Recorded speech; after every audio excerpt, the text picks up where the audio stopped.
A very good afternoon to you members.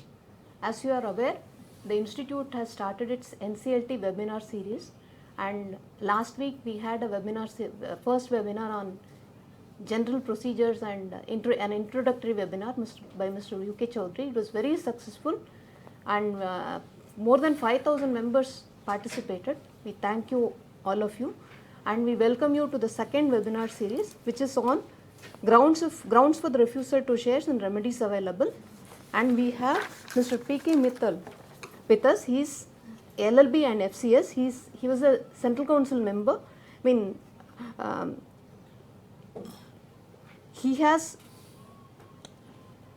lot of work experience as a practicing lawyer and in corporate field, and in fact our institute has constituted a core group on NCLT which is led by Mr. Mittal, and we have Mr. Munish Sharma also. He is a practicing company secretary in FCS. He is also a part of core group. In fact, this core group has been a major support for the institute on NCLT matters, right from giving views of the institute on draft rules, compiling all the suggestions from all over India, and this core group vetted everything, and then we have submitted our views, and Mr. Mittal will start the session. Thank you, Madam Lakshmi. At the outset, I convey my greetings to my learned friends, and I would like to share my little experience which I have gathered over a period of years, and I also convey my sincere regards and thanks to the Institute for giving me an opportunity of sharing my knowledge and experience. Friends, today's webinar, I will be dealing with initially to start with the section 56, 58 and 59, and then first I will deal with the section 56, what exactly it postulates, what are the parameters, under what circumstances the company can refuse the transfer of shares, under what circumstances the company is duty bound to transfer the shares. If the shares have not been transferred or shares have not been transmitted, then we have to fall back upon the procedure and the mechanism provided under section 58 and 59. And for the invoking the remedy available under section 58 and 59, then we have the procedure laid down. This also I will discuss at the later part of my presentation. Let me first deal with read out section 56, although you must have read section 56 on more than one occasion, but I would like to read section 56 so that I can give my own perception about section 56. With your permission, if I read section 56, a company shall not register a transfer of securities of the company. Pausing for a minute here. What this few words says, the company shall not, meaning thereby it is mandatory. It is mandatory for the company not to transfer the share if the condition laid down under section 56 have not been complied with. Now, the question here is section 56 only confined to the shares? In my humble view, it is not, because the word used here is securities. Though the word securities has not been defined in section 2 of the Companies Act 2013, of course it says that the shares mean as defined under the Securities Contract Regulation Act 1956. Now, section 2H of Securities Contract Regulation Act 1956 define securities to include Roman 1, shares, scrips, stocks, bonds, debenture stock, or other marketable securities of a like nature in or any incorporated company or body corporate. 1A, derivative. 1B, units or any other instrument issued by any collective investment scheme to the investor in such a scheme. Now, in my view, 1B takes care of We all know there were so many plantation scheme which came out earlier, and they also issue the letter of allotment to probably cover those schemes. This 1B is there. Then we have 1C, security receipts as defined in clause ZZ of section 2 of securitization and reconstruction of financial assets and enforcement of Security Interest Act 2002. 1D, units or any other such instrument issued to the investor under any mutual fund scheme. So it means section 56 covers and goes much beyond even the shares or debentures. Then Roman 2, government securities.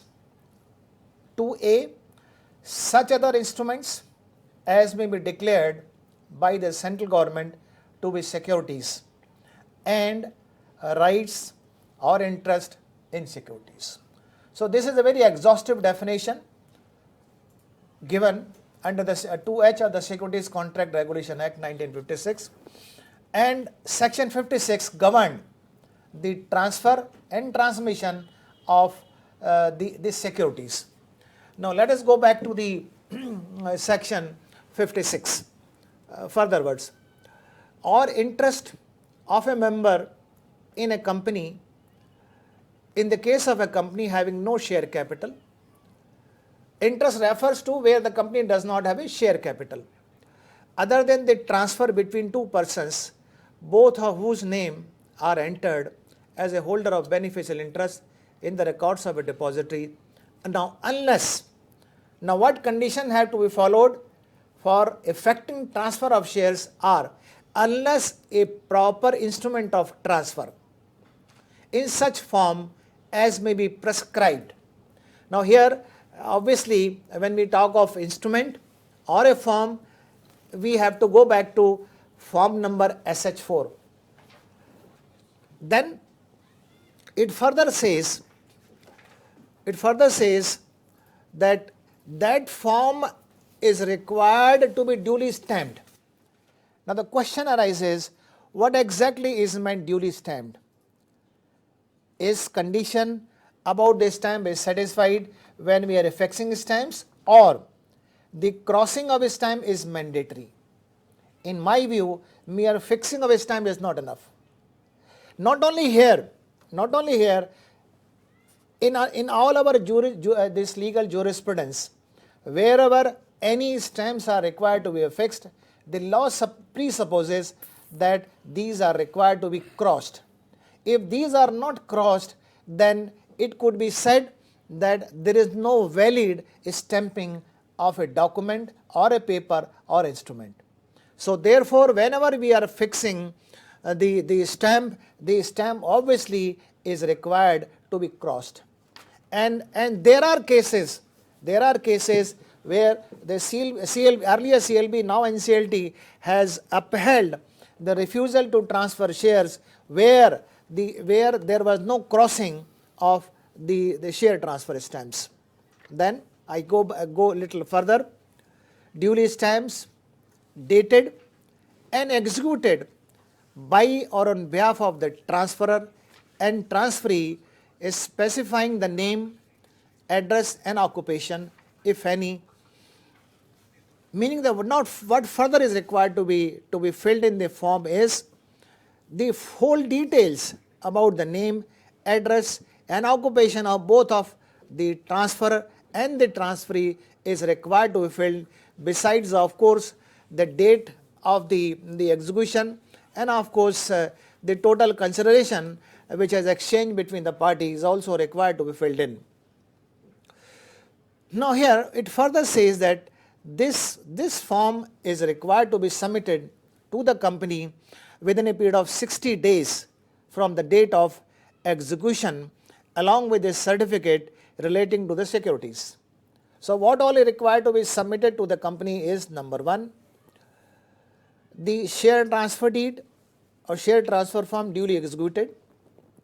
When I say duly executed, it means the form has been duly filled in, signed by both the parties, and the share transfer of stamps has been affixed thereon, and the share transfer deed is also accompanied by the relevant share certificates. And it further says, and all these documents are required to be submitted to the company within a period of 60 days from the date of execution of the share transfer deed. Or if no such certificate is in existence, comma, along with letter of allotment of securities. It is clear, I need not to dwell upon this aspect. But let me remind once again, this section 56 is starting with the word the company shall not, meaning thereby if there is a little deficiency in either the share transfer form, in filling the share transfer form, or there is or if the share transfer form has some deficiency, or the share certificate also is not in accordance with law, the company is fully entitled to, rather the legal duty is cast upon the company not to transfer the shares, because the words used are shall not. Not the word is the word here is not the may not, the word is shall not. In fact, there is a landmark judgment of the Honorable Supreme Court in the case of Mannalal Khaitan, where the Honorable Supreme Court has held that of course the Honorable Supreme Court was dealing with the issue under section 108 of the Companies Act 1956. As we all know, section 108 of the Companies Act 1956 is paramateria with section 56 of the Companies Act 2013. So therefore, the judgment of Mannalal Khaitan equally applies with all full force and effect on section 56 as well. Now there is a proviso. Proviso says that where the instrument of transfer has been lost, or the instrument of transfer has not been delivered within the prescribed period, the company may register the transfer on such terms as to the indemnity, or the board may think fit. Meaning thereby the seller or the transfer may have given it to you, the share transfer deed, which has either been lost or has been mutilated for some reason, or not available for some reason, then the option available with the transferee is that they can apply to the company for effecting transfer of shares, and the company can transfer those shares subject to the requirement. Now in this case, where for example the share transfer form is missing, or is not available, or has been mutilated, let us now visualize what document as a transferee I am required to submit to the company. In my humble view, it will be most ideal if we obtain a letter from the transferor, or an affidavit from the transferor saying that these shares have been sold by me, I have received the sale consideration, I have handed over the share transfer deed duly executed to the transferee. So if either we have a letter like this, or we have the kind of affidavit from the transferor given to the transferee, and the transferee can write a letter to the company making a request to the company to transfer the shares, and along with that letter the company to attach, number one, the affidavit given by the transferor, or the letter given by the transferor, and at the same time, generally it is a practice in the corporate sector, as you all know, because all of are a very learned member of this profession. The company generally asks for the indemnity bond from the transferee. Indemnity bond, as we all know, is required to be executed on a stamp paper, and it has to be signed by the transferee, and also required to be attested by a notary public. So along with the letter which we are sending to the company, there shall be a covering letter making a request to the company that I have lost the share transfer deed. And of course as a good practice, as a good practice, you can also give your own affidavit saying that so and so person who is a transferor, he has executed the share transfer deed and handed over to me, but the said transfer deed has been lost, misplaced, mutilated, or not traceable. And you can also say that these shares have not been sold by me to a third party, so that the company is fully confident, the company is fully assured that you as a transferee, you have not sold these shares to a third party. So along with the covering letter, you can attach the letter issued by the transfer, affidavit given by the transfer, affidavit given by you, and along with it the original share certificate, and also the evidence about the payment having been made by you to the transferor about the sale consideration, about the purchase consideration, and lastly the copy of the indemnity bond. And of course, the company may say that you may have to give a public notice or public advertisement in the newspaper. If the company calls upon you, well, you may have to give a public notice or advertisement in the newspaper, and please attach that public notice or advertisement along with your covering letter. If all these documents are submitted to the company, I am for sure that you have satisfied all the reasonable demand of the company, and the company would be duty bound to transfer the share in your favor. Question answer baat mein hote? I would like to announce that if you have any general questions on general procedure for filing petition before NCLT, you can raise those questions. Our faculties will answer. Then we have a second provision, provided further that the provisions of this subsection, insofar as it requires a proper instrument of transfer duly stamped and executed by or on behalf of the transferor and by or on behalf of the transferee, shall not apply with respect to the bond issued by a government company, provided that the intimation so and so is not very relevant. So I am skipping because I would be running short of time, and if time permit, we will deal with later on.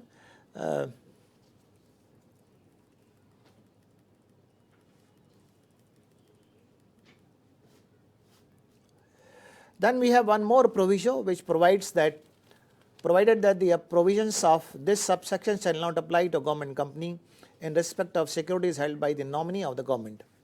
Then we have subsection 2, which says that nothing in subsection 1 shall prejudice the power of the company to register on receipt of intimation of transmission of any right to security by operation of law from any person to whom such right has been transmitted. Now, this subsection takes care of a situation where the member has died and his legal heirs are seeking transmission of the shares in their favor. If it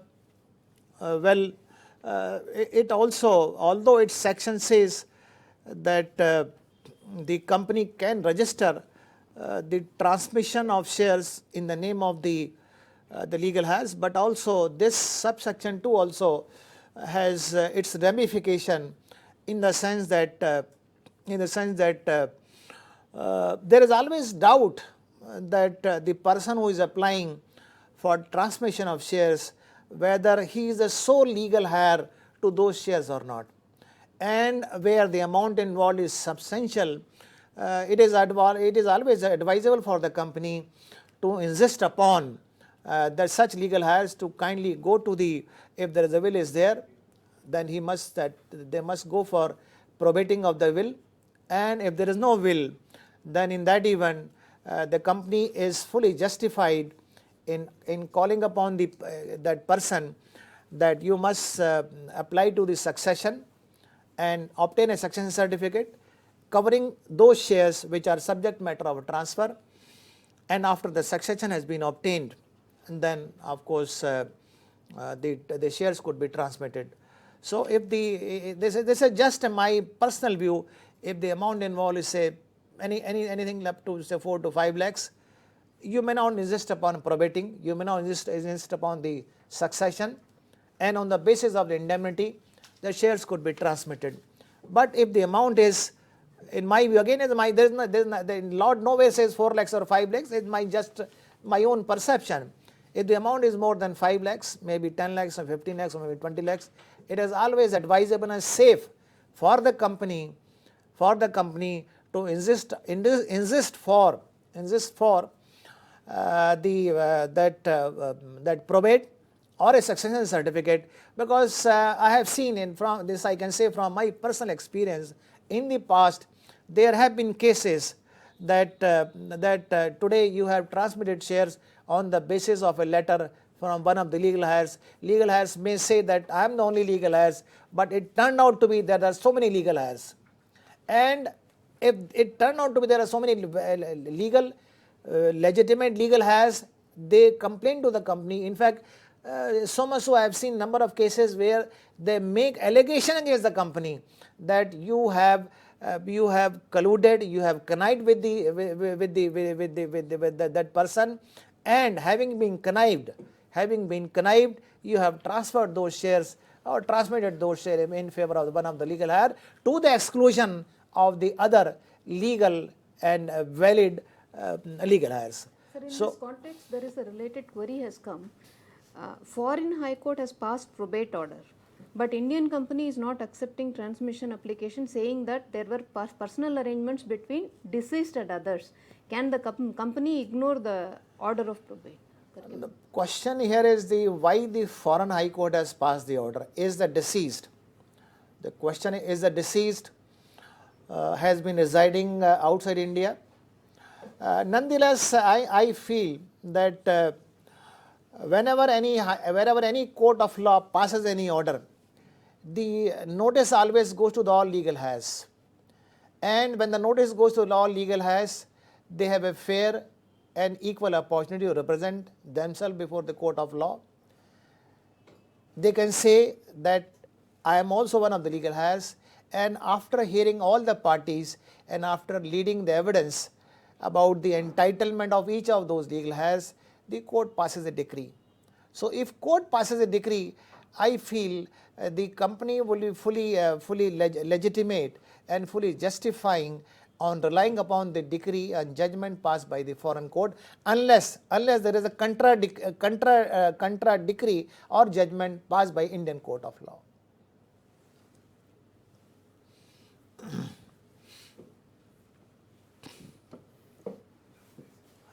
Then we have Roman 3, where application is made by the transferor alone and relates to partly paid shares. The transfer shall not be registered unless a company gives notice. It's a very procedural one. I need not to dwell upon this thing. In fact, there is a query somebody has asked, can refusal be made on the ground of partly paid up shares? Because the law only says, as far as the partly paid up shares are concerned, what section 56 subsection 3 says, when the application has to be read as deed of transfer, that is SS4. If it is submitted to the company by transferor, then the company is under an obligation to issue notice to the transferee. That notice goes in the section in form number SS5. That is the only condition which prohibits company from transferring of the partly paid up shares. In case this application comes from transferee, then company even need not to follow this procedure. It can straightway, if the other conditions of transfer deed are met, the company can straightway go and transfer the shares. And merely because the shares are partly paid up, this cannot be a ground for refusal of the transfer of the shares. Thank you, sir. Sir, one more related query in this only. Can a private company refuse transmission of shares in favor of legal heir on the ground that the said legal heir is not acceptable to the board? Plain and simple, no. No company says that this person, I don't accept this person legal heir. What is the basis? There is no basis. If the person produces some evidence about he being a legal heir, the company has to accept it, unless the company, unless before the company there is some other evidence which goes to show that this person is not a legal heir of that deceased member. Because tomorrow not liking is not a ground for refusal. No, tomorrow the company may say, look, we will not accept the transfer of share from a black person like PK Mittal because his color is not fair. So this perhaps cannot be the ground for refusing transfer of shares. Because the transfer of shares can be refused only on a valid ground. And the somebody's liking or somebody's disliking cannot be valid ground for refusal to transfer of shares. And mind you, please make a note of it that now, in case there is a wrong refusal of shares, or then the penalties are very heavy. So therefore, we have to be very, very cautious that the provision of law is fully complied with. As we know about 56(6), which talks of the penalty of the company shall be liable not less than 25,000, which may extend to 5 lakh, and the officer of the company who is in default, the penalty is not less than 10,000, which may extend to 1 lakh. This is for each refusal. Yes, for each refusal. So therefore, both persons are liable. The company is liable, as well the officer of the company who is also liable. So both persons are liable. Unless, but let me tell you, I'll give a word of caution. As I said earlier, I am repeating once again, the company must be satisfied on legal ground that this person is a legal heir. Because if you transmit share in favor of somebody who is not shown to be legal heir, then probably you are inviting what I say is the wrath of section 50. There is a subsection here which talks of if there is a wrong transfer of shares, then it will amount to the wrath of section 447. Okay, fraud. Fraud also. So therefore, when you are transferring the shares in favor of a person who is stated to be legal heir, then you have to be very, very cautious that he is genuinely a legal heir. And to determine whether he is a genuinely legal heir or not, as I have said, it is always advisable to obtain either a probate if there is a will. If there is no will, please insist for obtaining a succession certificate. Otherwise, merely on the basis of an affidavit of the legal heir that I am the only legal heir and there are no legal heir, it is quite risky. Now we have subsection 4, which says that every company shall. Now here the word again shall is emerging, meaning thereby once a document along with this share certificate has been tendered to the company, it is a duty of the company to effect transfer and to dispatch to the member within the time prescribed under subsection 4. Subsection 4 says every company shall, unless prohibited by any provision of law or any other court, tribunal or authority, deliver the certificate of a securities allotted, transferred or transmitted. It covers 3 things: allotted, transferred and transmitted. A, within a period of 2 months from the date of incorporation in case of subscriber to the member. This I feel is a new provision which was not there under the old act. Within a period of 2 months from the date of allotment in case of any allotment of share is made. C, within a period of 1 month from the date of receipt of by the company of the instrument of transfer under subsection 1, or as the case may be of the intimation also. But here again the word of caution, I think under the listing agreement the time prescribed is I think much less. The listing agreement is 15 days. 15 days. Now here it talks of a month's time. So between the two timing, 15 days and month's time, If the company is a listed company, then they must transfer the share within 15 days. If the company is not a listed company, then of course the company can take a period of 1 month. Then we have D, within a period of 6 months from the date of allotment in the case of allotment of debenture. Then proviso, provided that where the securities are dealt with in a depository, the company shall intimate the details of allotment of security to the depository immediately, so and so, not relevant. 5. The transfer of any security or other interest of a deceased person. Now this is a very good section, extremely good section, which has come into being, which was not there under the old Act of 1956, which permits now the legal heir to straightaway sell those shares in favor of third party, which was not there earlier. In the earlier regime of 1956, it was the duty of the legal heir to first those shares get transferred in his name, and then sell those shares in favor of third party. Now, it is permissible for any legal heir to sell those shares straight away. The transfer of any security or other interest of a deceased person in a company made by legal representative shall, even if legal representative is not made a holder thereof, be valid, and if he had been the holder at the time of execution of instrument of transfer. Well, this section 5 will be of help where the buyer is known to the legal heir and the company is also a family company. In the event buyer is not known to the legal heir, perhaps buyer will be too skeptical and too critical of buying shares straight away from the so-called legal heir, and if legal heir does not have anything in his hand to show that I am the holder of these shares. In routine, I will say, in normal day-to-day transaction, perhaps the buyer may be little hesitant, maybe a little reluctant to buy shares from the legal heirs without legal heir name being entered in the register of member of the company. Then we have subsection 6, where any default is made in complying with the, I think I have just now read, I skip and now go back to the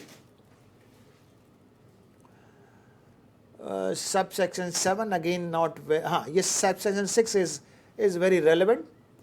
Without a prejudice to any liability under the Depository Act 1996, where any depository or a depository participant with the intent to defraud a person has transferred shares, it shall be liable under section 447. This is a very, very severe section which entailed very, very grave consequences of fraud.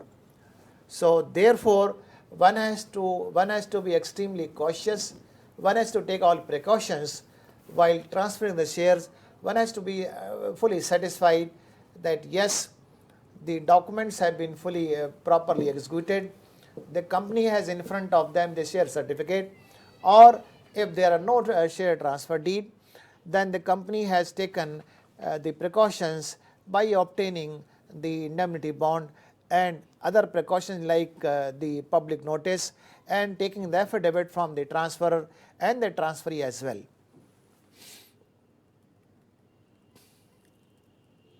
Sir, there is a query. The Yes. person is asking whether I have to file a fresh application with NCLT in respect of the existing application that I filed with CLT. No. Let me tell you, whatever applications, petitions have been filed during the regime of CLB shall be good, shall be valid even after the promulgation of the NCLT. In fact, let me tell you, in Delhi, the monetary jurisdiction of the High Court has been increased from time to time. Just about 6 months back, if somebody had filed a petition before the High Court, and now after the increase of the jurisdiction of the High Court to up to 2 crore, then all matters which were pending before the High Court have been transferred to district court. Many times the question arises, if an interim order has been passed by the High Court and thereafter the case file has been transferred to district court, the question arises whether the district court is competent to modify, vary the order passed by the High Court. The High Court has held the case, once the case is transferred to a lower authority or to a district court is fully competent to modify, to alter the order passed by the High Court, though the High Court is definitely a superior court.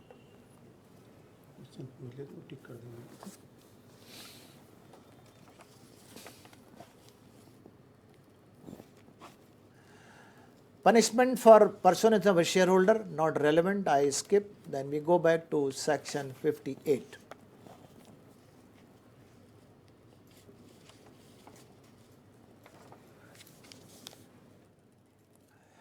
Section 58, refusal of registration and appeal against refusal. 58.1. Now 58.1 deals with only private company. If a private company limited by shares refuses, whether in pursuance of any power of the company under its articles or otherwise. Now, what exactly is meant by the word under its article or otherwise? We all know that private company, they are more or less in the nature of a quasi partnership. When they are in the nature of a quasi partnership, or there may be cases where there is a foreign investor, there is an Indian party, and they have incorporated a company under the umbrella of partnership, under the umbrella of a private limited company. So when even in case of a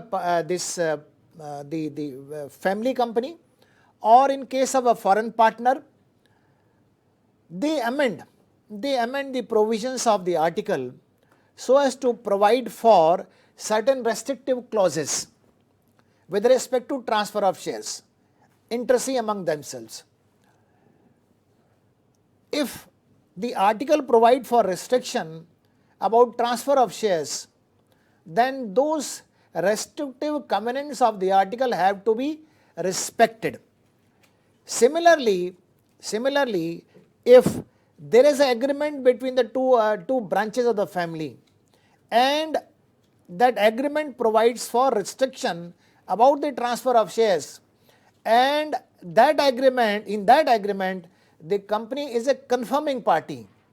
If the company is a confirming party, and in that agreement which is executed within the two branch of family, or one person is a foreign company, and one on the other hand the second party is Indian party, and the company in question is a confirming party, and if that agreement provides for various restriction about transfer of shares, then those restriction about transfer of shares have to be respected, have to be followed, and the private company will be fully justified, well within its legal right, to refuse transfer of shares which are contrary to the provisions of the articles or contrary to the provisions of the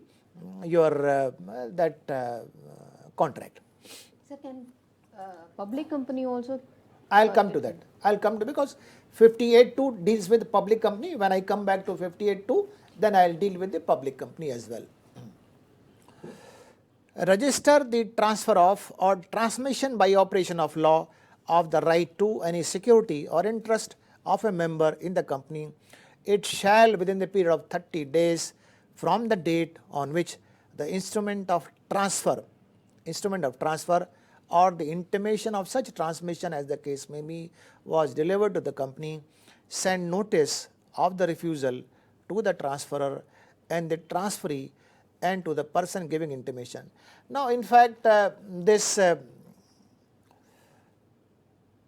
when it is a family company, generally for effecting transfer of shares, the result is, in most of the cases, that one party is becoming a majority shareholder and it is quite likely that the majority shareholder is being reduced to the minority shareholder. So therefore, the company may refuse to transfer the shares, and therefore dispute many times arises, and the parties approaches the company law board and now the NCLT as to whether in those cases the refusal on the part of the company to transfer those shares is a legal and valid and proper or not. Of course, in my later part of my session, I will deal with couple of cases which deals with whether the refusal or declining to transfer those shares is a legal, valid and proper on the part of a private company or not. With those cases I will deal at a later part of my session.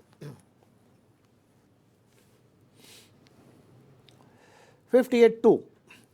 Without a prejudice to subsection 1, the security or other interest of any member in a public company shall be freely transferable. Meaning thereby, now 58.1 talks of the private company, 58.2 talks of the public company. 58.2 says the security or interest so and so shall be freely transferable without any restriction as in the case of a private company. Now the question arises, can there be a private arrangement between the two partners who have incorporated a public limited company?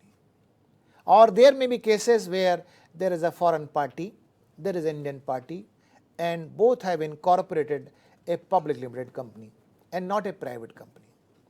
And when they incorporate a public limited company, at that point of time this share subscription agreement is signed.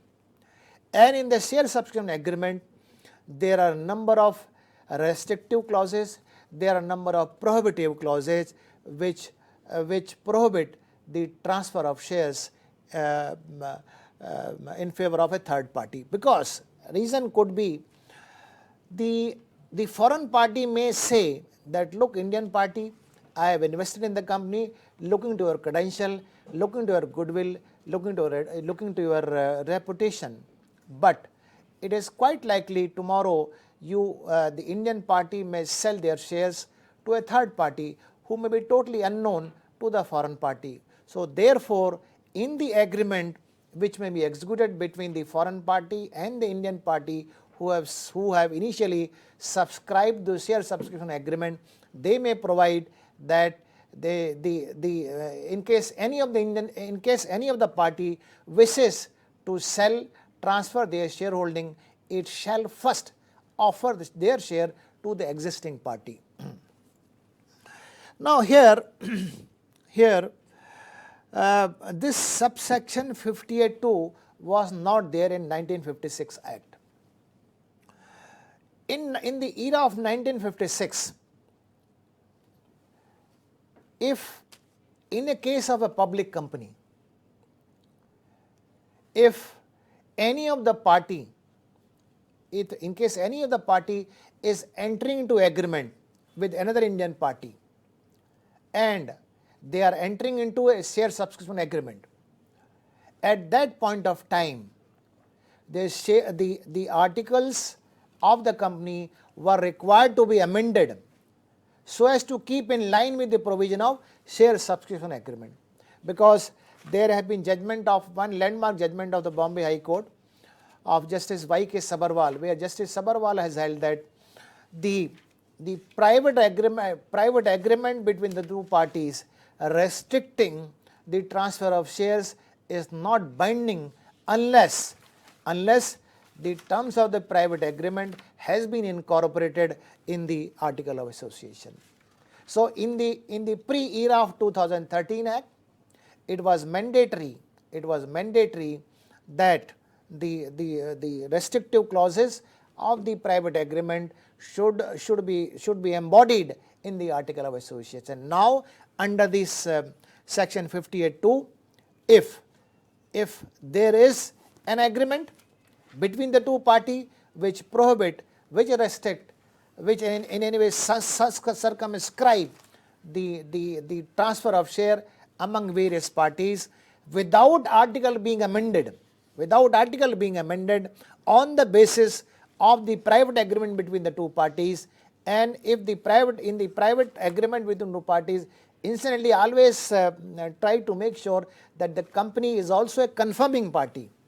If the company is a confirming party, that the company can be compelled not to transfer the shares in contravention of the provisions of that private agreement between the two parties. Any questions on this? So, on this 58.4 में, what is the meaning of sufficient cause? I'll come to that.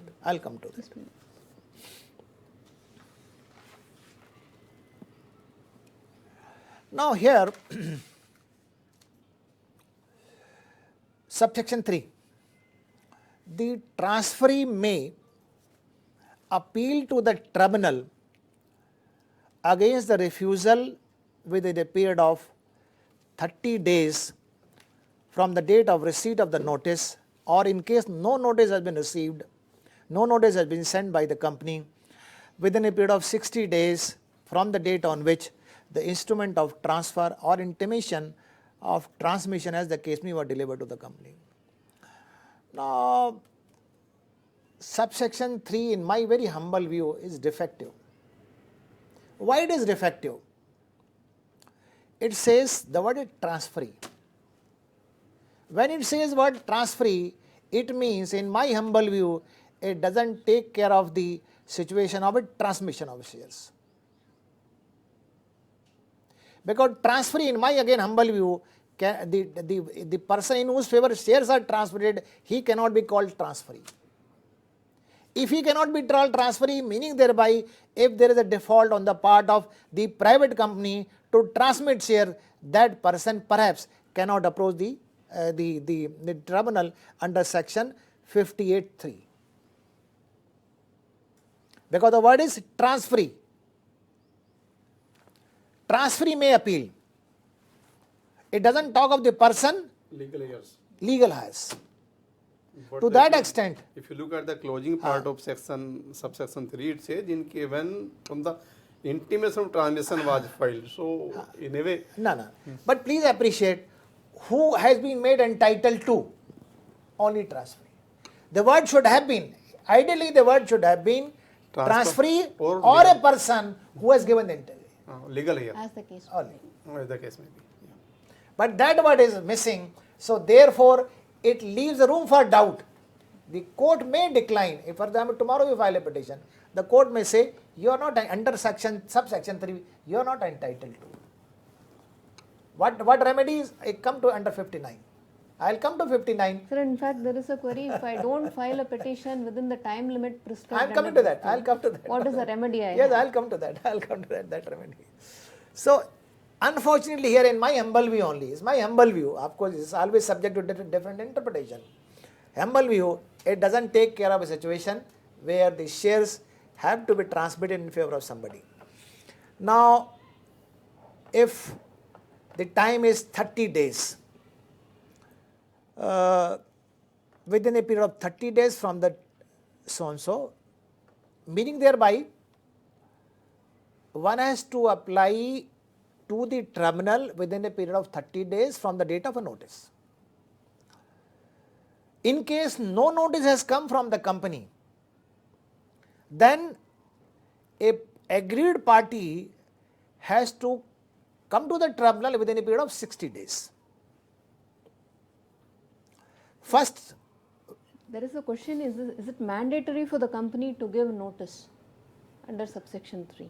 No, it nowhere says not mandatory. It doesn't say so. It doesn't say so.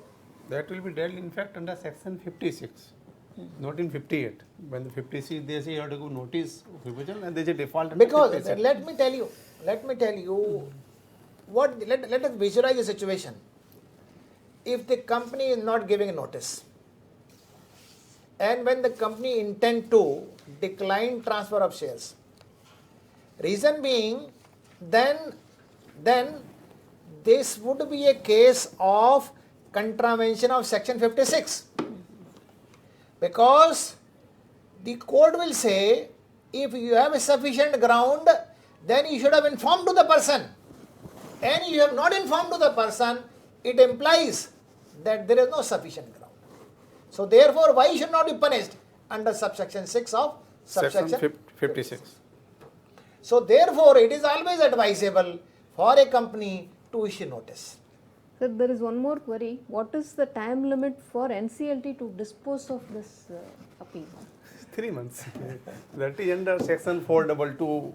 It's 3 months. NCLT and NCLT have to dispose of all the cases within 3 months. And if they are not able to dispose of within 3 months, then time can be further extended by not exceeding 90 days by president or chairman of NCLT or NCLT. That too for the reasons to be recorded in writing. So, not beyond 90 days? Not, that is Extended. 3 months is the initial time period. The case has to be disposed of within 3 months. If they fail to dispose of it within 3 months, they have to record a reason in writing. Then president or chairman will extend time by further 90 days, not exceeding 90 days. Not So in beyond any case, 180 days is the outer time limit for dispose of any case before NCLT and NCLT. And how does it transmit in practice, that we have to see. Well, I can say from my experience of the profession that these time limits which are so prescribed, they are flouted,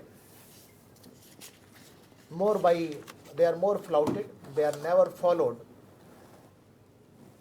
I have not seen in my lifetime that in any case where any court of law has disposed of any petition or application within the prescribed time. For example, let me give one example.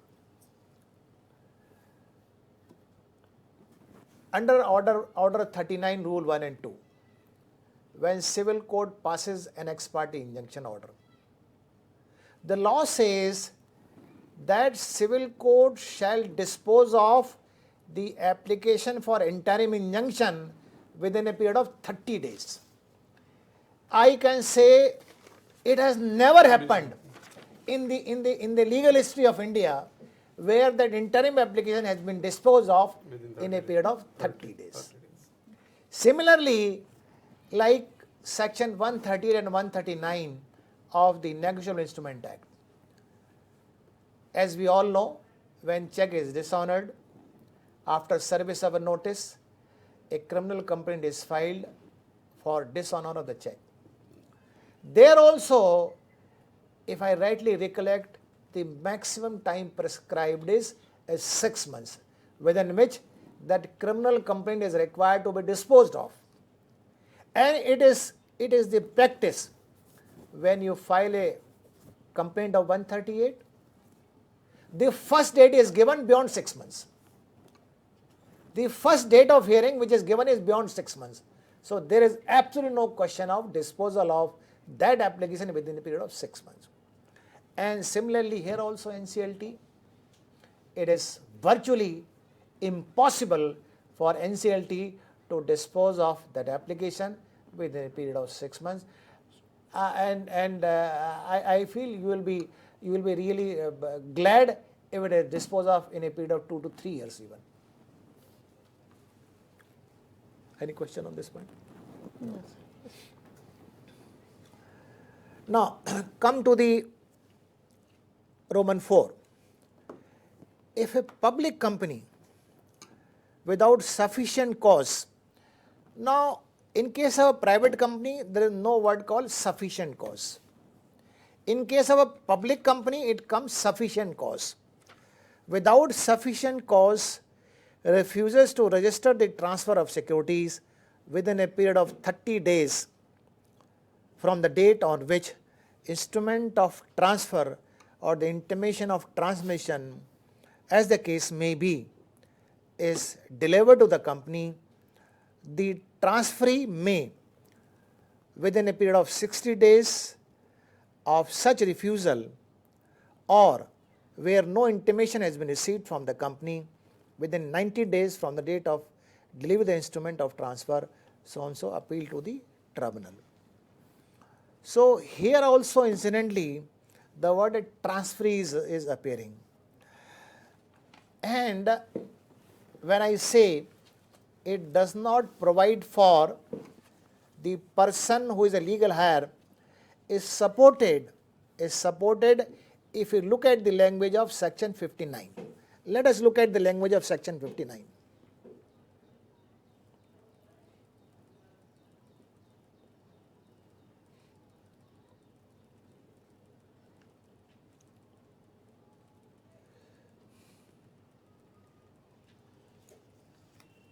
Yes, sir. Now see.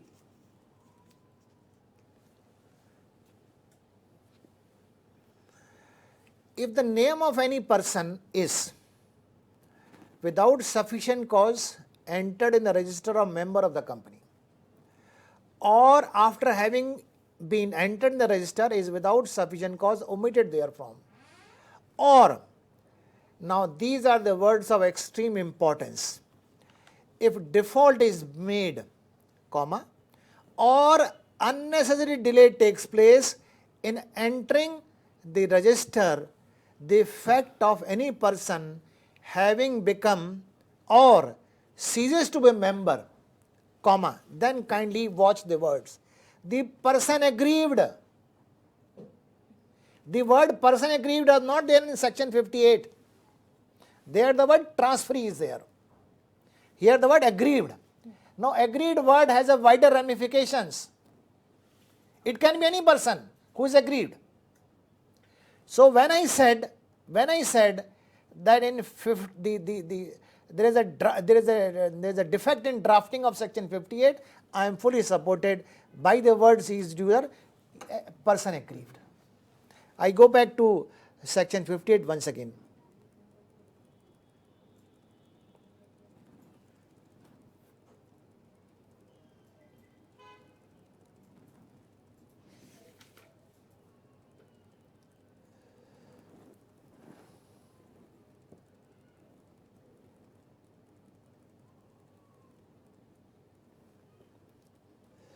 Now, I was on subsection 3. The transferee may appeal to the company against, 4. If a public company without sufficient cause refuses to register the transfer of securities within a period of 30 days from the date on which the instrument is transmission so on so on delivered to the company, the transferee may, again the word transferee, meaning thereby in 58. So therefore, I can say from my experience at the bar that whenever you want to invoke the provisions, you must invoke the provision of both 58 and 59. So therefore, tomorrow a technical objection may not come that look, you are not a transferee. You are a person in whose favor the transmission has to take place. Moment you have invoked the provision of 59, you can very well say, sir, in section 59, the word is agreed party and I am agreed party. So therefore, my petition is maintainable under 58, 59 as well.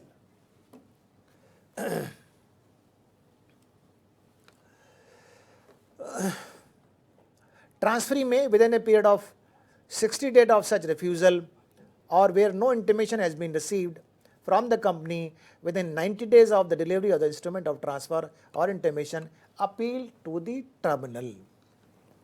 Now, 5. Sir, this subsection 4 may, the meaning of sufficient cause. Can you elaborate what is sufficient cause? Yes, I'll come. There are a couple of judgments where the CLB has defined what exactly is meant by sufficient cause.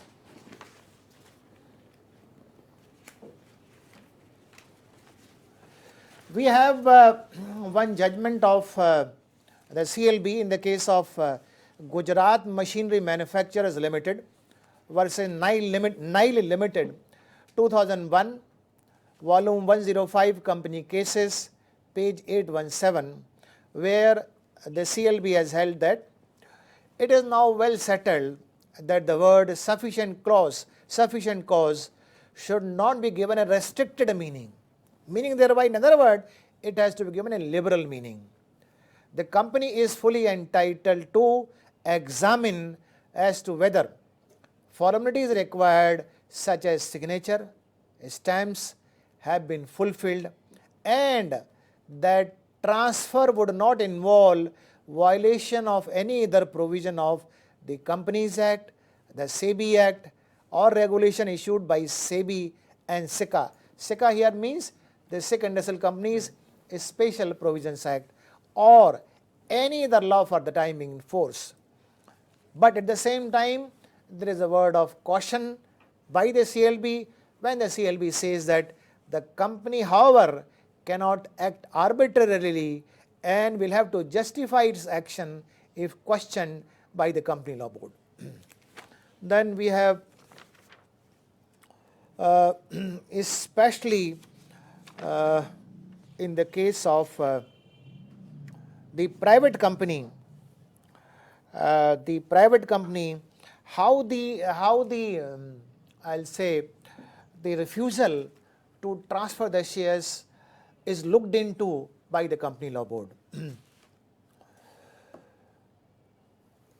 Well, if by virtue of transfer of shares in an illegal manner, without exactly the share transfer deed have been executed, or without payment of adequate consideration, and merely for the purpose of the increasing the shareholding of the one segment of the family, the courts, the CLB says that the whole purpose is that you want to hijack the company by increasing your shareholding, and therefore the so-called transfer of shares can be set at naught and can be declared as null and void.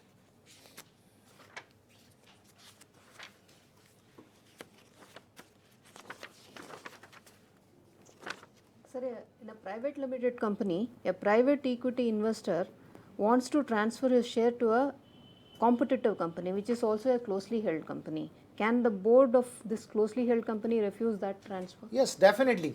The first of all, the question here is whether when there was subscription of shares, whether there was any restrictive clause there or not, because that question is silent on this aspect.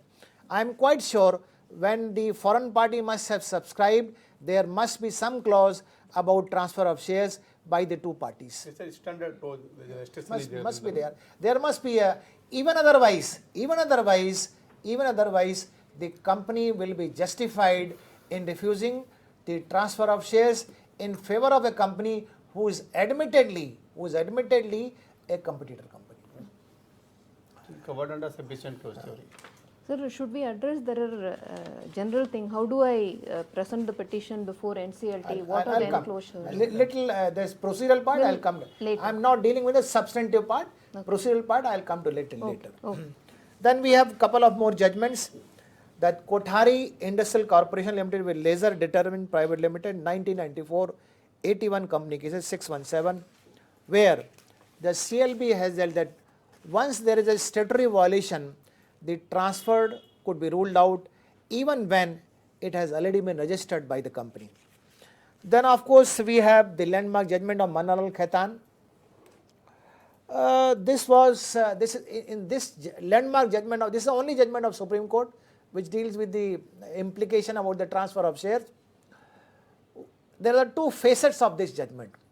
One says that the condition of 108, now 56, shall have to be complied with for effecting transfer of shares, and secondly this judgment says that where a person who was holding the shares of a company and his shares were attached by an order of civil court, and when the attachment was continuing during that time, that person has sold those shares to another person, and the shares have been transferred in favor of that person despite the order of attachment.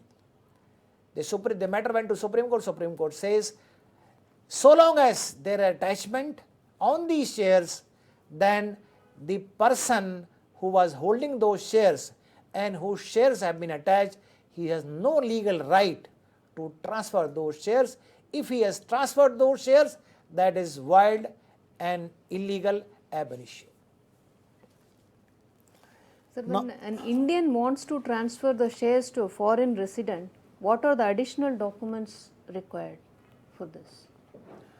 Well, I think That question will go is basically out of the syllabus we are dealing today, but then you have to look into the FEMA Yes, compliance. Then FCTRS, the valuation issue will come in there. Basically. we are not, I'll say for myself, I will say that I am not competent as far the FEMA is concerned, that what FEMA requires, because it's not clear that person is engaged in what business, what is the character of that person. But if from the side of FEMA, if all legal conditions are complied with, in my view, there is no legal So under restriction. Companies Act, there is no additional. There is additional no. requirement. As far the companies are concerned, there is no additional requirement for transfer of share in favor of a foreign national. Okay, sir. Thank you. Then I will deal with the issue with respect to the private company or public company, where if there are operation, then the transfer of share could be refused. And we have judgments of the Allahabad High Court and the Andhra Pradesh High Court, where these two high courts have held that the unreasonable conduct on the part of director of a private company in refusing, owing to the private disputes, to register transfer of some shares while transferring other shares, bequeath under the will of shareholder, involves the violation of the condition of fair play and therefore amount to operation. Now here, admittedly some shares have been transferred and some have not been transferred. So therefore the two high courts have held that it is unfair. Either you say no, he is not entitled for transfer of shares as a whole because of some restriction either in the article or some understanding or some agreement between the two parties. But this is not case here. Further says that it was held that the continuous refusal to register with the ulterior motive of retaining control amount to operation. If otherwise there is a genuine, valid and bona fide transfer of shares, if this is being denied by a private company even, then this act amount to operation. The refusal by a company to recognize majority shareholding by purchasing shares for valuable consideration being held to be a grave act of operation. The subsequent act of reducing such majority by allotment of equi-preference share and then converting them to equity was held to be operative exercise. The allotment was held to be void. Then we have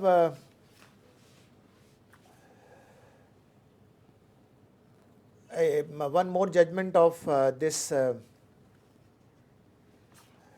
CLB, where in the case of Akbari Ek Kalwad versus Konkan Chemicals Private Limited, 1997, 88 company cases, 245, wherein it was held by CLB that transferring shares without first offering to the existing members in accordance with the rights conferred under the Act was held to be act constituting the mismanagement of the affairs so as to attract preventive jurisdiction of the CLB under 398.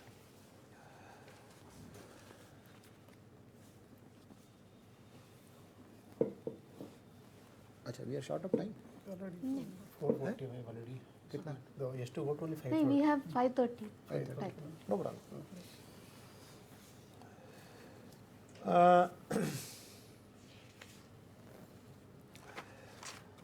Of course, in relation to the public company, whether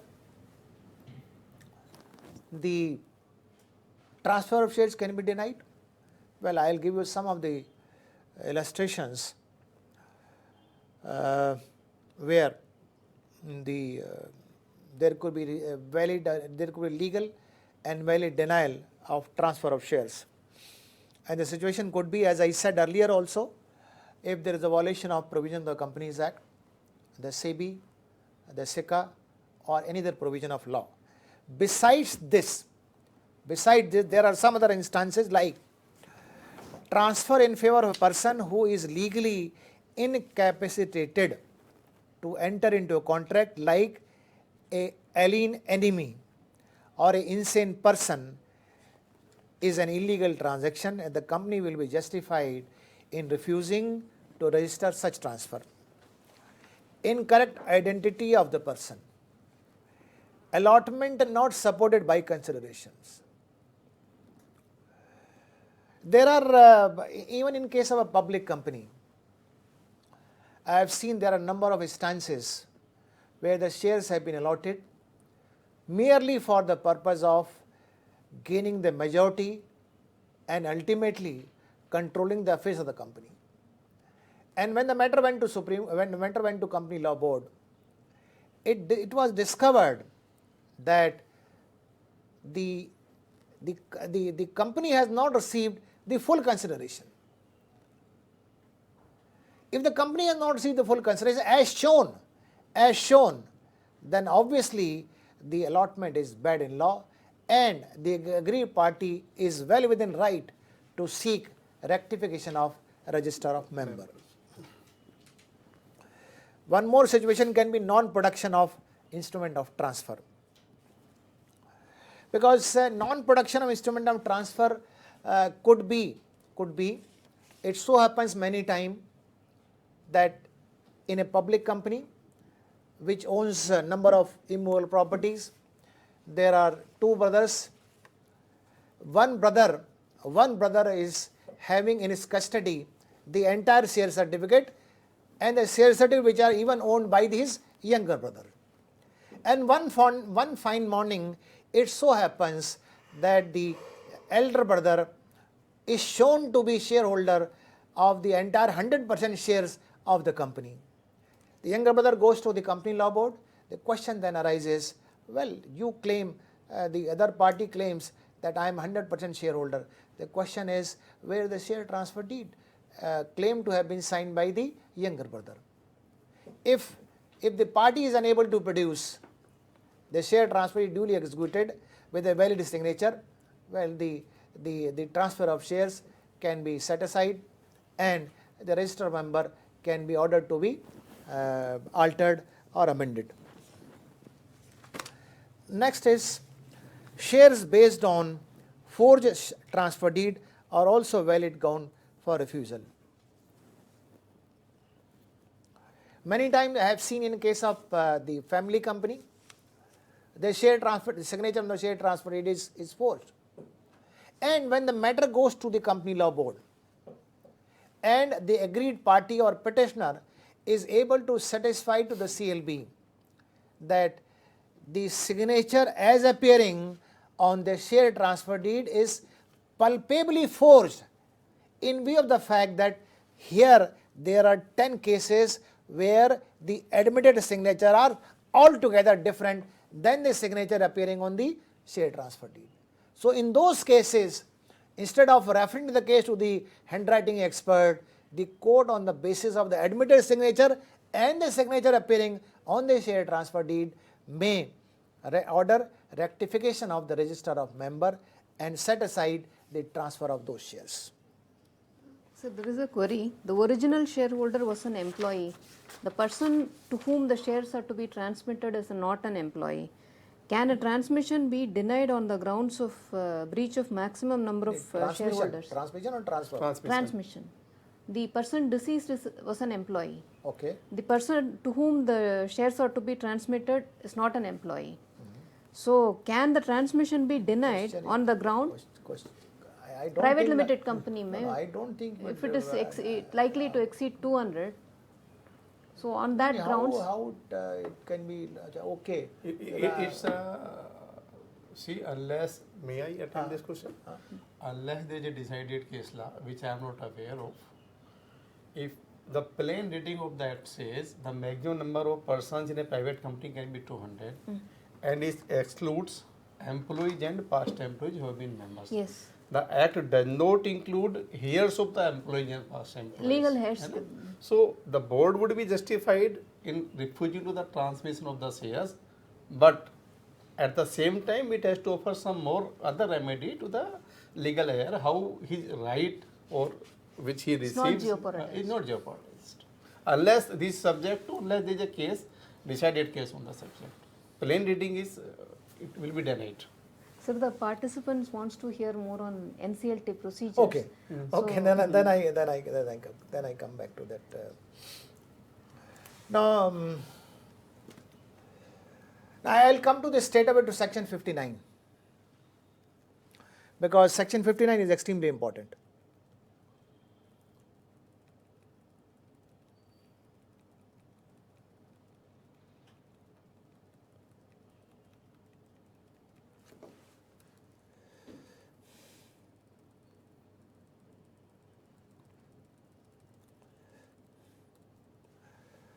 The name of any person is without sufficient cause entered in the register of member of a company.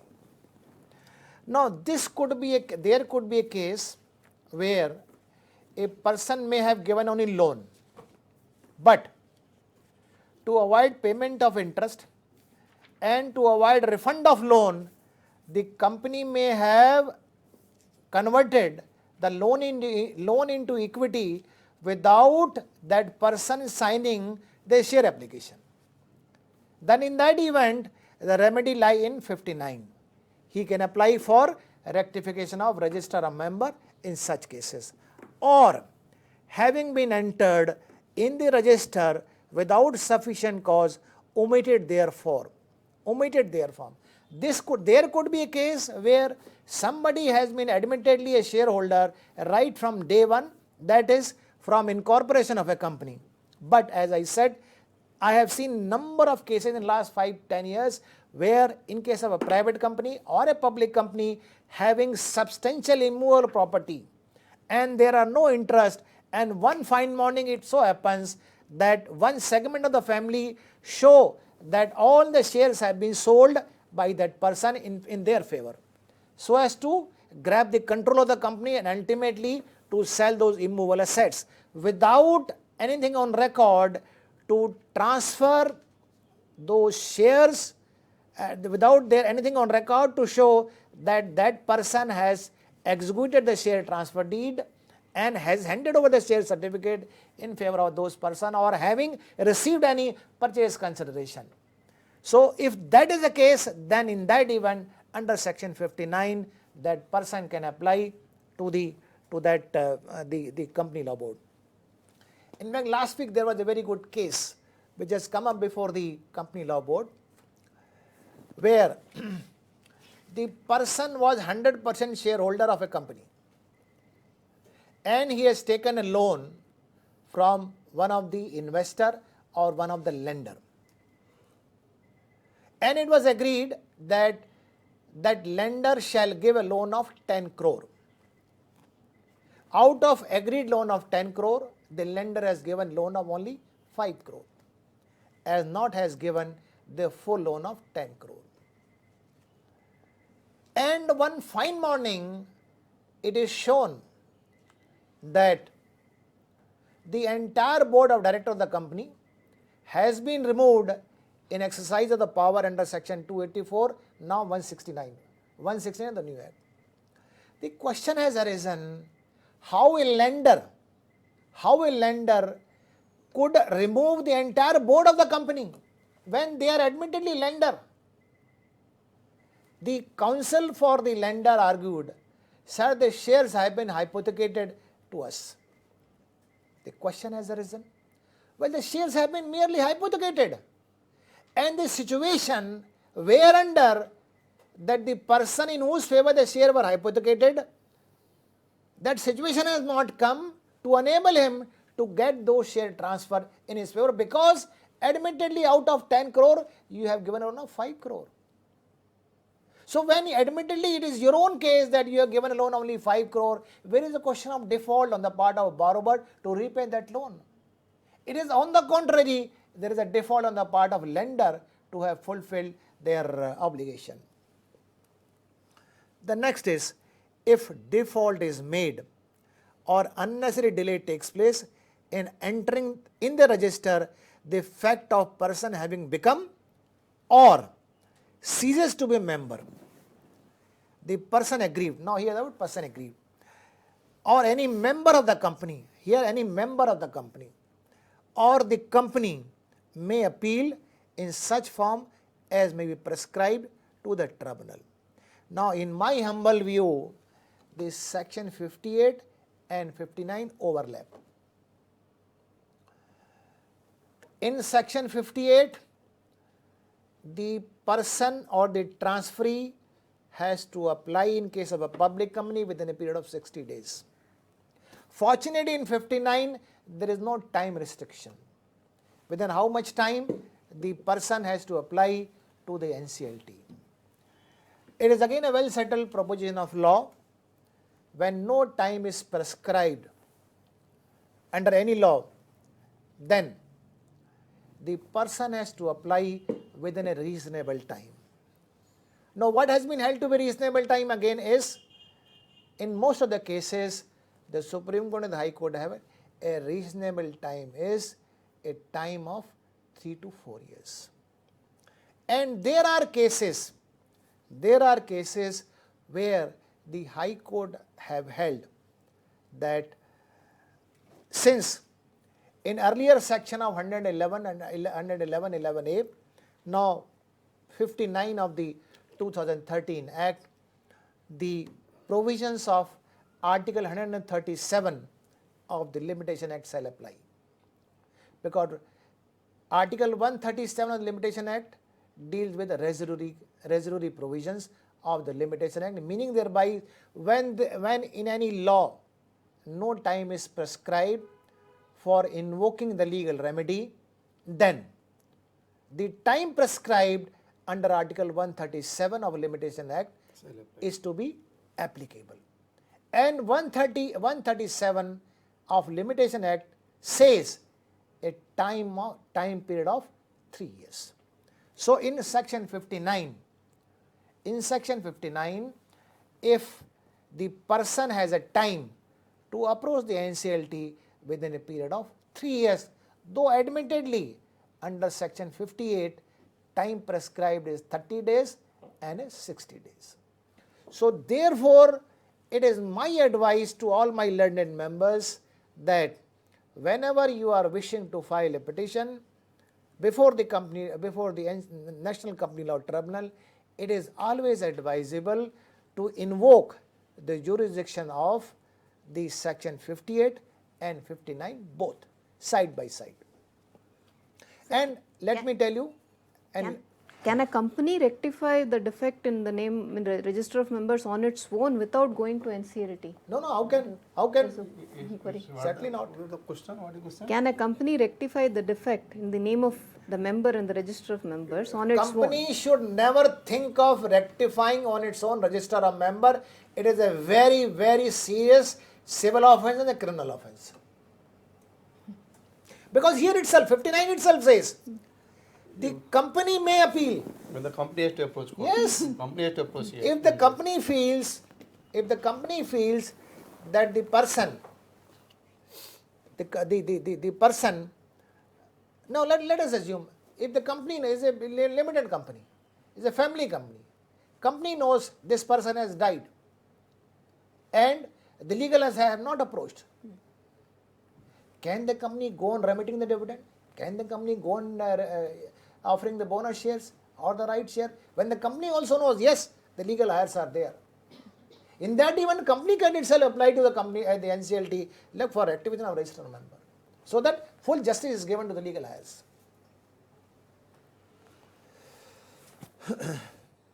Now, question is what is the procedure to be followed for filing a petition before the Company Law Board?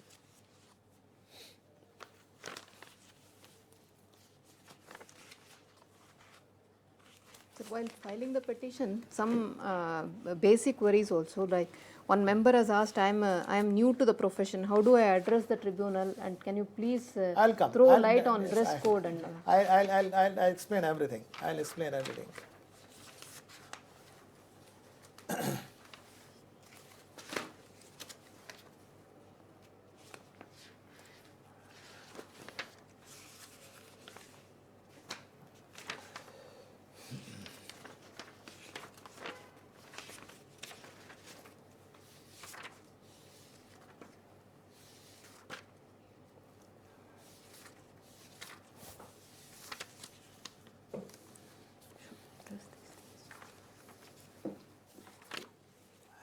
Now, as we all know that there is a pro forma prescribed for filing a petition, or we may call it appeal also, before NCLT. The pro forma prescribed is NCT 1 under Rule 73 of the company draft NCT rule. And let me submit to you, so far the rules have not been notified by the Ministry of Corporate Affairs. So therefore I am using the word draft rules. So petition has to be filed in NCT 1. I'll submit to you not only for this petition, for all petitions, certain basic fundamental requirements or procedural mandate. When you are typing a petition, make sure on the left hand side space of 1.5 inches there. On the right hand side is 1/2 inch. On the top 1.5 inch. On the bottom only 1/2 inch. And it has to be always in double space or 1.5 space. Each page of the petition is required to be signed, not rubber stamped. And the last page of the petition has to be signed by the petitioner. If there are more than one petitioner, each of the petitioner have to sign the petition. Now, if besides the petitioner, some other party have also given the power of attorney in favor of the petitioner, then the petitioner will be signing in his own capacity and in the capacity of the power of attorney holder also. If, for example, 4 persons have given a power of attorney in favor of one petitioner, then there shall be 5 signatures of the petitioner. 1 signature in his own individual capacity, 4 signatures to represent 4 persons who have given the power of attorney. And all petitions are to be supported by a affidavit. Affidavit is required to be, I think probably in all cases, on a stamp paper of ₹10, especially in North India.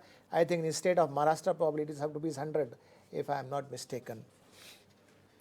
And there are certain documents which are required to be annexed along with the company petition, and those documents are: number 1, the copy of the memorandum and article of association of the company, 1. Secondly, latest audited balance sheet and the P&L account of the company. Number 3, when the petition is filed by the company, copy of the board resolution or a committee of directors. And other documents to show that you are the holder or you are the genuine title holder of those shares. For that purpose, what could be annexed is the photocopy of the share transfer deed, the photocopy of the share certificate, the proof of payment consideration. These are the documents to show that you have validly acquired the title in these shares. And then the affidavit verifying the petition. And I have seen on many occasions this mistake is committed while filing a petition, while filing an affidavit. If the date of the petition is, for example, 20th of June 2016, the affidavit in support of the petition could never be any date prior to 20th of June. It can be 21st, it can be 22nd, it can be 23rd, but it cannot be 19. Reason being, in the affidavit you are saying that the person who is signing the affidavit has seen the content of the petition. If the petition is ready on 20th of June 2016 and the affidavit is the 19th of June 2015, how the person could have seen the content of the petition which is made ready only on 20th of June 2016. So therefore the dates are extremely important. I have also seen that at the verification, date is given on 20th of June 2016, but the notary or oath commissioner has signed on 22nd of June 2016. Again, it is not possible. Verification is done only on the date, which is the date on which attestation has taken place. So therefore, the date of attestation and the date of verification must match. I have also seen many times it is seen that the person who is giving an affidavit, he is a resident of say Calcutta, but the affidavit is shown to have been notarized in Delhi. If the person is a resident of Calcutta, how affidavit can be shown to be notarized in Delhi? Either you say in that affidavit, Mr. So-and-so, father of so-and-so, age so-and-so, a resident of Charangi Lane, Calcutta, presently at New Delhi. If it is written presently at New Delhi, in that event, that affidavit could be notarized either by a oath commissioner or by a notary public from Delhi. If there is no such endorsement presently in New Delhi, then that affidavit is a legally defective affidavit and your petition could be dismissed on this technical ground that the petitioner is not supported by a proper affidavit. Then, bank draft evidencing payment of application fee. Bank draft should always be in the name of accounts officer NCLT. Then, memorandum of appearance. If the person representing is the learned PCS, it could be memorandum of appearance along with the board resolution or along a board resolution in favor of the person who is signing on behalf of the company, or a power of attorney in favor of the person who is signing that memorandum of appearance. If the wakalatnama is given to an advocate, then while executing a wakalatnama, the person signing the wakalatnama on behalf of the company, he must sign along with the rubber stamp of the company. And if the petition is filed in Delhi, then by virtue of judgment of Delhi High Court, there shall have to be endorsement at the bottom where the person is signing on behalf of the company. There has to be endorsement by either the learned PCS or by the learned advocate saying that this person has signed in my presence. This is the requirement, additional requirement laid down by Delhi High Court and is applicable to all the wakalatnama or memorandum of appearance filed either in any court of law or any tribunal located in Delhi. This will not apply, this requirement of endorsement will not apply to places other than the New Delhi. And whenever any wakalatnama is given, there has to be a court fee stamp. Similarly, when there is a memorandum of appearance, there has got to be a court fee stamp. In Delhi, some CLB also, NCLT also calls upon the professional to in case of advocate, to affix a advocate welfare stamp also. Generally, when you file a petition, there has got to be filed 3 copies, and all the 3 copies have to be either prepared in a paper book or in a spiral binding. You just cannot file a petition like this. There has got to be spiral binding. There are some more important points to be kept in the mind, and those, please note that the entire petition has got to be page numbered. Many times I have seen there is no page numbering. If there is no page numbering during the course of either the interim argument or a final argument, it is extremely difficult to refer to a particular document if there is no page numbering. If you want to refer to a board resolution, and the court wants, show us where is the board resolution. If there is no page numbering, how do you tell the court that kindly see the page number? Either you start running the pages. If there is no page numbering, it will take 5 minutes, the judge will also get irritated. So therefore, please bear in the mind, always page number the entire petition. Then there has to be a memo of parties also. Besides this, when you file a petition in NCLT Delhi, they insist that there has got to be list of dates. Right from the day 1, how on different dates there is occurrence of various events. Similarly, there are the CLB also, the NCLT also calls upon to give the various major events. What is the purpose of giving major events? Because when you give the major events, by reading those major events, the court is able to make out that what is the merit of your case. Within no time, by reading 3-page, 4-page or 5-page the list of events, the court makes out that yes, you have a good case. Even, let me tell you, even where there is no legal requirement of giving the list of date or list of event, it is always advisable to give the list of event in a very crisp forms consisting of 3-page or 4-page, so that by reading the list of event, the court is able to make out that on merit you have a very strong case, you have a very good case.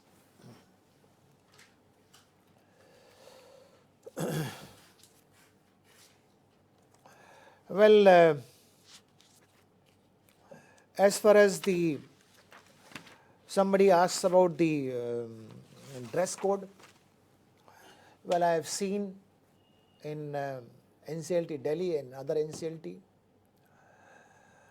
except for advocates, again with all respect I am saying, no, not to undermine anybody's respect and this thing, our members who are in practice, they do not follow the dress code.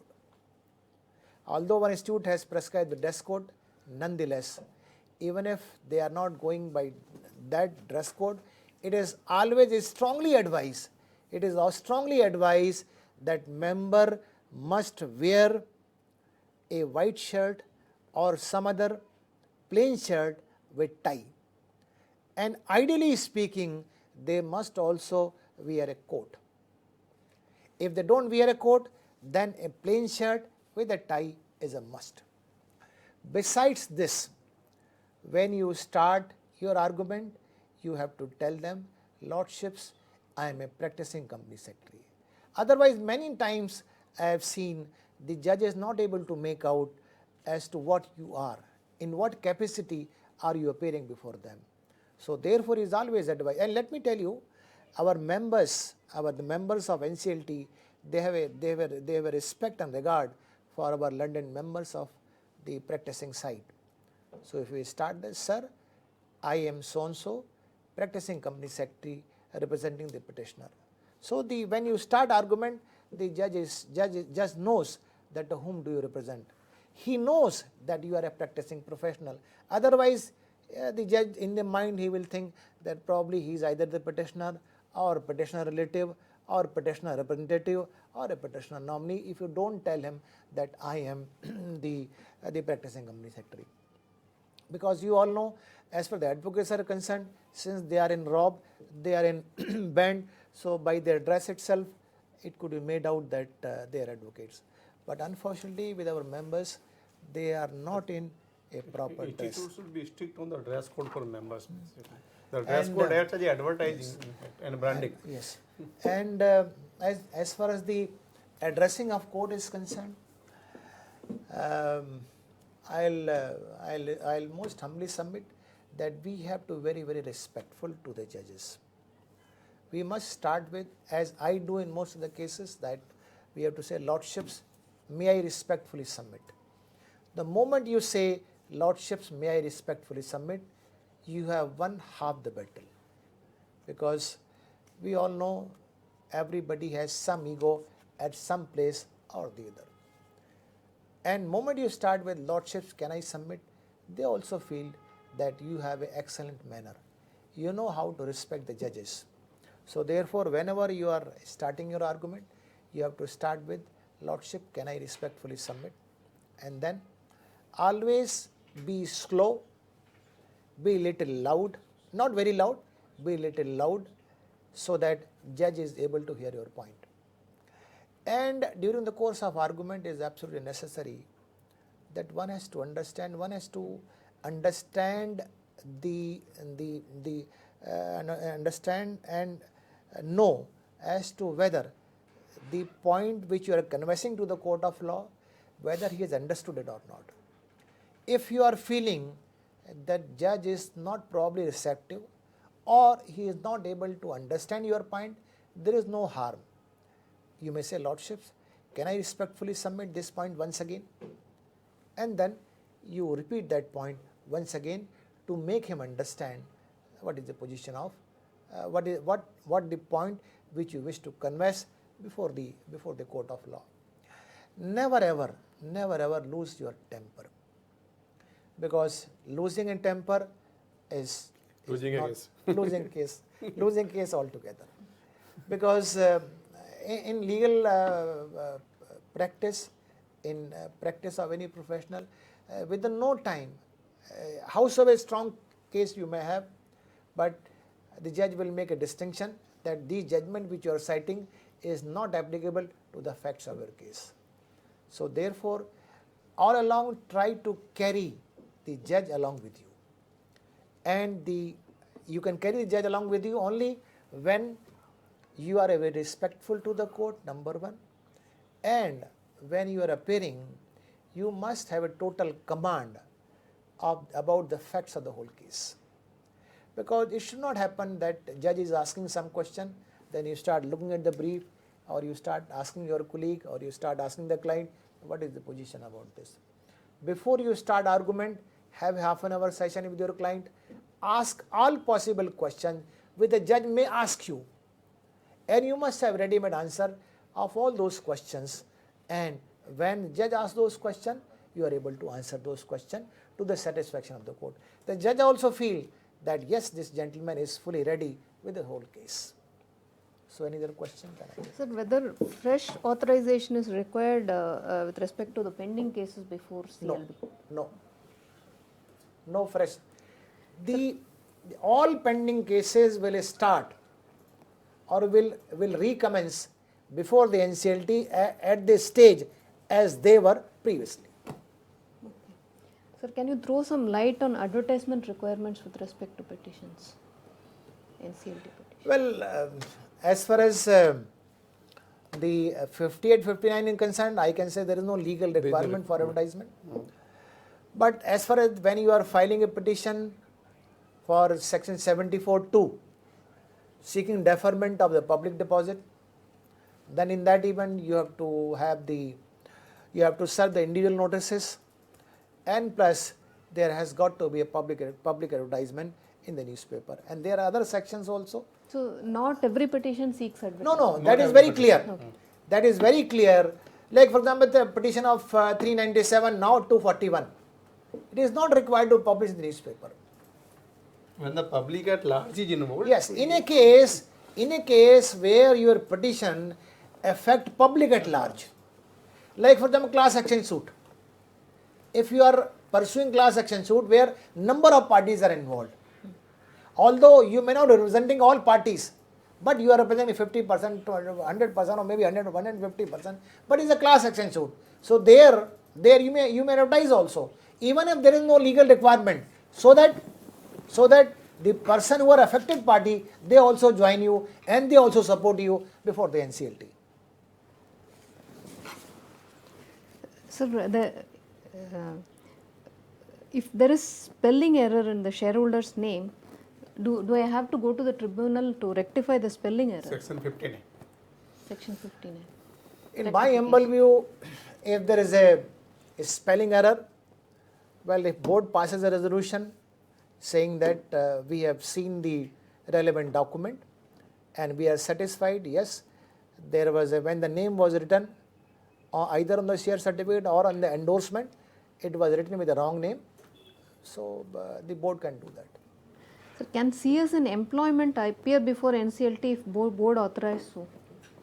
Well, he can appear if the company secretary is in employment and his company has filed a petition. Mind you, his company only, not for some other company. For his company he can. For his company or for his group company. Or for his group company, if they have given the power of attorney, he can file it. He can pursue that petition before the company, before the NCLT.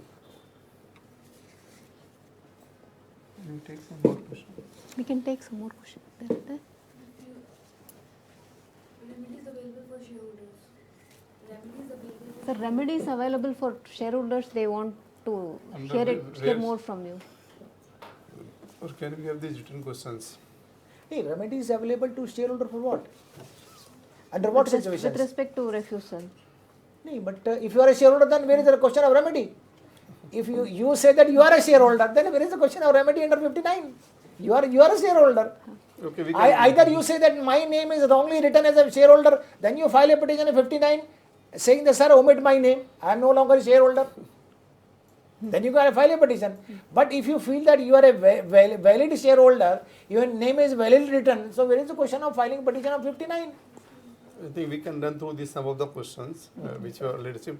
It is what are the grounds of refusal of transfer? I think that is already. That we have already done. Most of the questions now we have already covered. And is there whether NCLT verdict is final? No. You can appeal to NCLT. NCLT verdict is not final. Appeal. And let me tell you, now fortunately, in under 1956 Act, against the order of Company Law Board, the first appeal used to lie before the High Court under Section 10F. But that appeal could be filed only on question of law. Now under the new regime, against the order of NCLT, first appeal will lie to the National Company Law Appellate Tribunal, but on fact and law both, not only in question of law. You can challenge the factual finding also before the appellate tribunal, which was not there in the earlier regime. In earlier regime, finding of fact could not have been challenged, but now under the appellate tribunal, you can challenge the finding of fact also.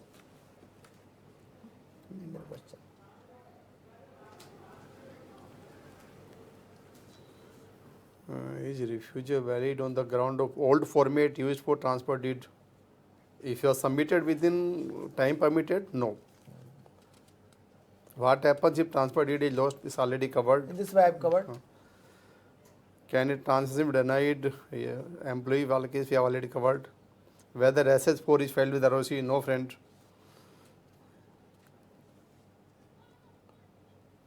Now we have The covered next, most of the case, questions. Next. So, Just see, readily, another 5 minutes we have time. in the meanwhile, if the members, if they have any query, you can post your queries at nclt@icsi.edu. Filing application NCLT, what is that? This all covered.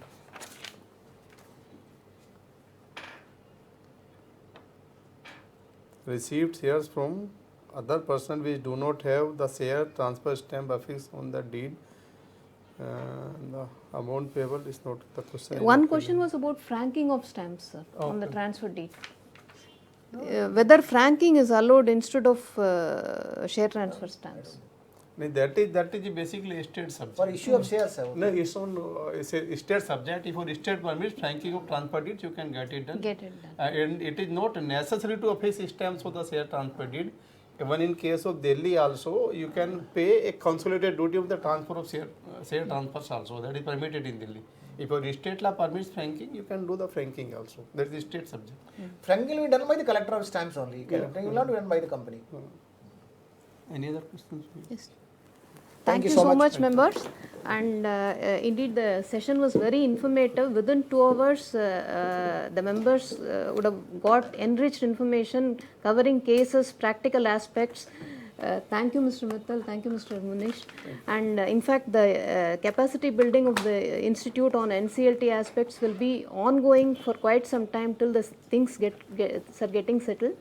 And the institute has conducted so far 6 national seminars on NCLT, and we are planning second phase of national seminars in other cities also, and we are planning moot court sessions also on NCLT. I request all the members to make use of all these capacity building programs. Thank you so much for participation.